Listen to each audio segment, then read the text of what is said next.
Salinas in an jerking beginning. Tabel racing Oriel sa score. B-Boy Humble by count me in. Down on the inside is Ricky Charlotte. Also the street Candy Crush. Happy G Wild Vinegar is running at the tail of the field by about 15 lengths from the leader. And going along for the first turn, Kobe Boy. And by the release, Tabel racing Oriel outside third by about 4 lengths is Humble by Salinas is running in fourth, and the favorite Count Me In is running in fifth by about 6 lengths from the leader. Alongside this Ricky Charles, also this Sweet Candy Crush, Happy G and Vinegar is still the tail under.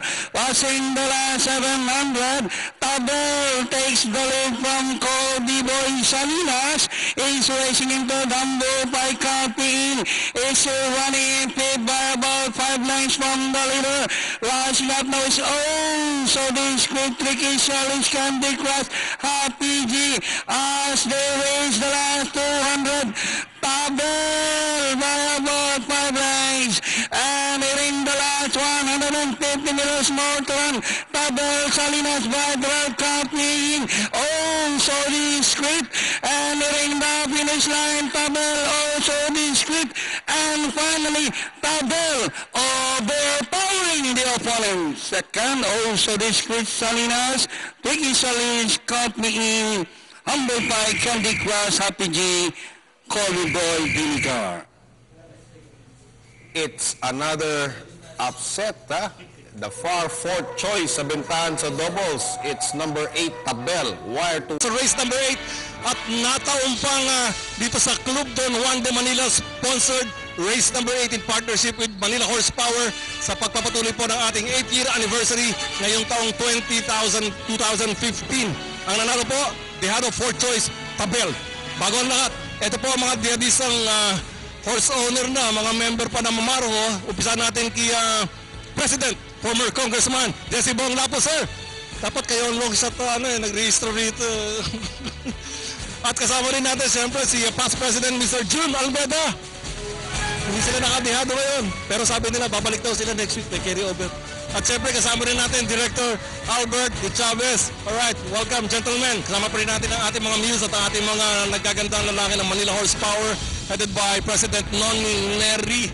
Tawagin na natin ang representative ni horse owner Zedaida de Guzman. Wala iba kundi ang ating veteran multi-title trainer Dodek Vicente, sir. Countdown! Coming fan si Dodek. Dodek, kinukumusta ka lang ng mga taga-Antipolo, pare. Sa mga fans lang, racing fans sa Antipolo. Kumusta kayo lahat? Alright, tatanggap din po ng premyo ang ating winning groom na isang mountain bike tsaka na isang cellphone. Dodek, sino ang natin? Sota. Dek. Sota po. Sota ng kabayong Tabel. Nandiyan ba? Ambet. Kung wala si Ambet, si Dodek na lang. Andiyan ba? Dek. Andiyan ba? Ambet. Sota ni Tabel. Wala. Kasi wala tayong oras. Kaya si trainer Dodek na lang ang tatanggap ng winning groom will receive a mountain bike tsaka cellphone. Bigay mo na, Jerome. Ayan ang bisikleta, ayan ang cellphone, ayan ang trophy. At ang ating ensayador. Yung ensayador natin, Dodek, ensayador, sino? Nardo. Si Nardo, yung ensayador. Kung wala si Nardo, bibilisan lang natin si Dodek na rin ang kukuha ng isang sakong bigas. Pare, bahala ka na, buhatin mo na yung mga bigas niya, bisikleta, trophy, cellphone, lahat. O sige, ito, pagbibigyan natin, konting oras pa. O Dodek, pumarada ka muna. Showtime! Member yan ng Dangerous Group. Sama na rin natin si Director James, isama na rin natin. O, liga na dito, pare. Alright. Sir, Kong Jesse, a few words for me, sir. Napakagandang pakarera ng ating Manila Horsepower at pangalawang taon na raw puro carry over. Sana sa susunod, tumama naman kayo.